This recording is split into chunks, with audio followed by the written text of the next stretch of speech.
You're watching New Kids on the Block, the only show on television which features not the usual panelists and guests, but student leaders, leaders of tomorrow, talking about all the issues of the day. It's been a very hectic week news-wise, and here is our first debate.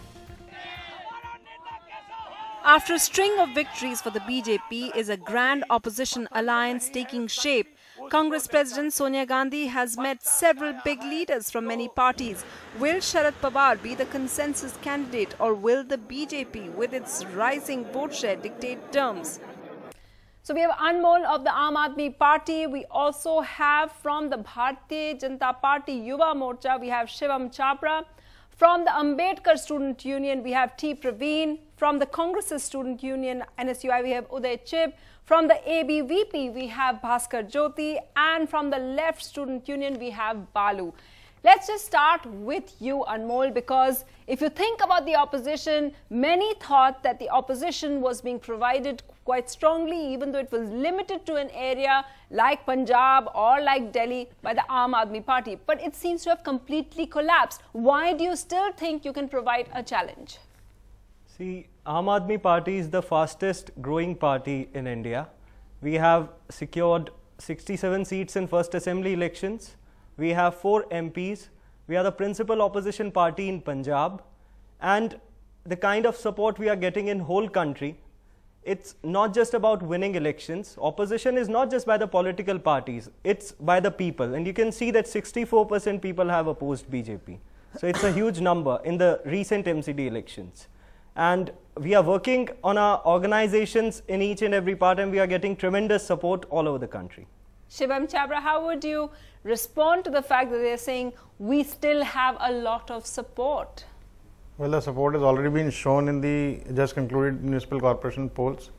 I think the coming of the BJP into the power in the municipal corporation clearly signifies that BJP is the most popular party of Delhi, of India. Mr. Narendra Modi is the most popular Prime Minister India has ever got till date. And in fact, I don't want to comment on what my dear friend says. It's his point of view, his party, whatever he wants to say, he can say that. Anmol wants to respond immediately. In 2012 MCD elections, BJP got 36% of votes, and in 2017 MCD elections also they have got 36% votes, and they have lost deposits on 5 seats. Well, so it's not okay, just about Bhaskar Jyoti, yeah. I want to ask you who is the biggest challenger for the ruling party? See, my friend Anmol just told that Aam Aadmi Party is the fastest growing party of this country. So I would like to comment that Aam Aadmi Party simultaneously is the fastest declining party of this country also. And in the last 2-3 elections that we have seen in Uttar Pradesh and in last Lok Sabha election, as well as in Punjab election and recently concluded MCD elections also, we saw that in Punjab election and in other elections, at most of the seats, the securities of the candidates of Aam Aadmi Party got forfeited. So in the present situation, in the present context, I don't see any principal opposition or any dominant opposition all over the country. Like we saw in the by-polls in West Bengal also, BJP got 30% of the total polls concluded at the by-poll seat that took place. So BJP is dominantly growing in all the states of the country. Okay. So I don't think any opposition. You're not even, the Congress isn't even being mentioned now. Things seems to have, after 2014, things seems to just going southwards for the Congress. How will you provide a challenge to the ruling party? Actually, I don't think like so, because in the recent by-polls, whatever we've seen in Madhya Pradesh or Kerala, Congress is winning by Lok Sabha elections. And what we have seen in Kashmir to Srinagar election, Farooq Abdullah has won, and BJP and PDP party made sure that by-poll election in Anantnag doesn't happen. So in by-poll election, Congress is coming back, and we can ensure we will give a very good challenge to the BJP and this current government. Balu, the left perhaps was a challenger in West Bengal as well.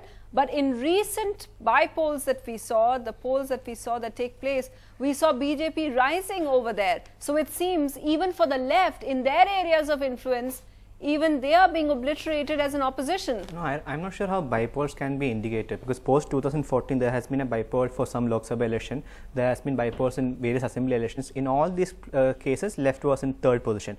But whenever there is a statewide election, for example the municipal corporation election, municipality elections or the state assembly election, we see that the left having coming to the principal opposition place. So the case of Bengal can be analyzed only when a proper Panchayat elections happen next year. Then we will get to know, because even in a bipolar election, also there is a lot of violence happening in bipolar election. In an assembly seat where we lost only by 700 votes in Bardhaman district, and the bipolar election happened quite recently, and we could not even campaign properly in that constituency. But even before the BJP being in the scene in Bengal, Bengal has been known for violence during elections, isn't it? There is some sort of violence, but that has reached some significant level, okay, massive levels. Praveen, I also wanted to make a point.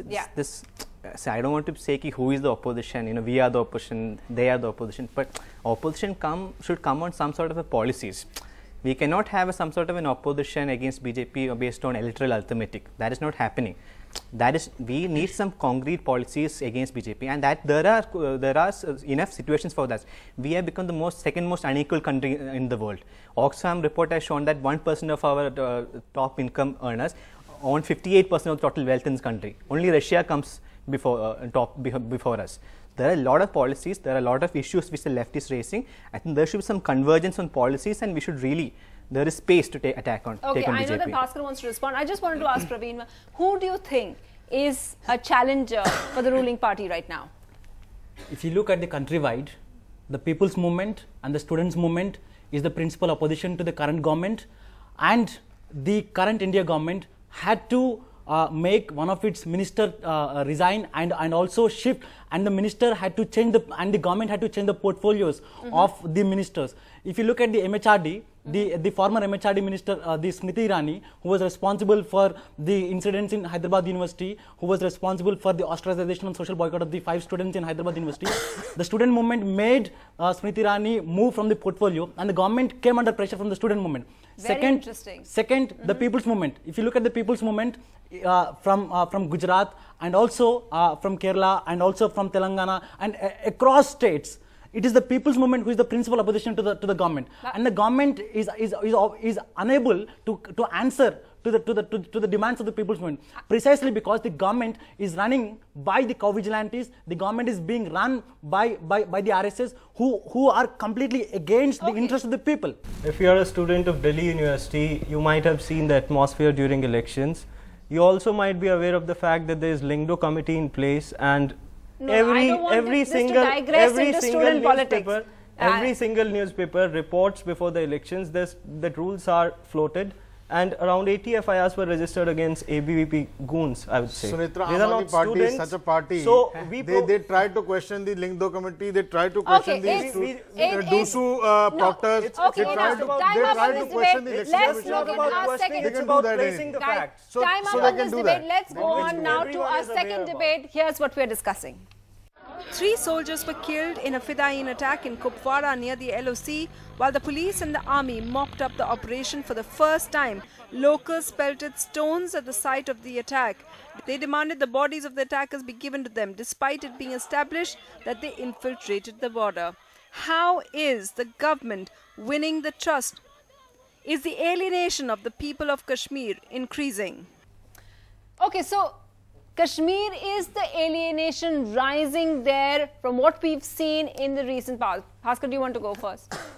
I feel pity on the present situation of Kashmir, for saving the dignity of which great nationalist, great patriot Shyama Prasad Mukherjee died a lion's death, for saving the sovereignty and integrity of which Hanmanthappa and thousands of other soldiers die every day. And that Kashmir, that holy land, has got trapped into the excesses of stone pelters, into the excesses of infiltrators and militants. So to the situation away from this condition of the prevailing condition of the Kashmir is that the government should strongly rely on both carrot and stick policy. It means that it should incentivize those who move on the path of development and peace, and those who are creating. How incentivize? How incentivize? By providing them jobs. Like for example, Rajnath Singh has only yesterday announced that the government is trying to raise up a battalion of 5,000 women only, who will counter the stone pelters. Means in recent past we have seen that those misguided youths were using human shields in form of old people, children and women as their human shields. So to counter them, a battalion of only women battalion will be raised. Okay. So that these are the incentives given to the Okay, Balu, you unemployed want to counter that? I know. What is the solution? More violence and more violence in Kashmir? Let me just give an example. Massive riots happened last year in Karnataka for the Kaveri issue, Kaveri water sharing issue. Massive red buses were burned. Right. One constable, I think, was killed. Did we use pellet guns against them?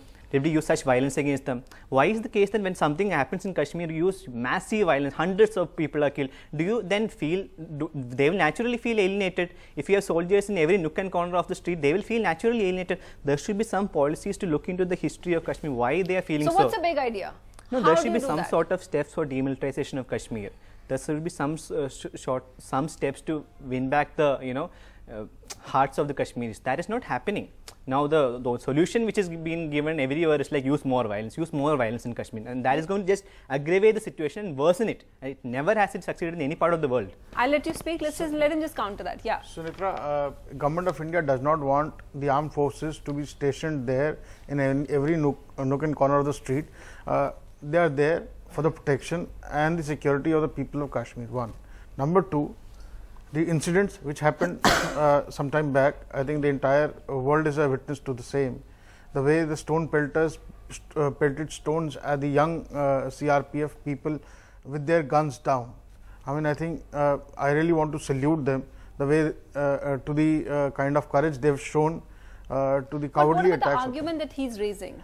See, ultimately, I was just reading through some papers yesterday, and I just got to know in 2012, the then chief of army staff actually made a point that the army or the armed forces for the matter, be it the CRPF also, they should not resort to violence or maybe not resort to any gunning down things, because ultimately these people who are pelting stones are people of our own land. Okay. That's what is happening. That's what is happening. So we need to be sympathetic towards their action also. Exactly. Somewhere the other. A lot other. of Kashmiri youth are like getting killed in the streets of Srinagar. What do you say about that? Yeah. The thing is, it is very fortunate that Kashmir is burning today, and the main reason behind it is that there is no policy of state and central government towards Kashmir. Another thing is, it's more importantly total mishandling of the situation by the central and state government. Okay. You know what?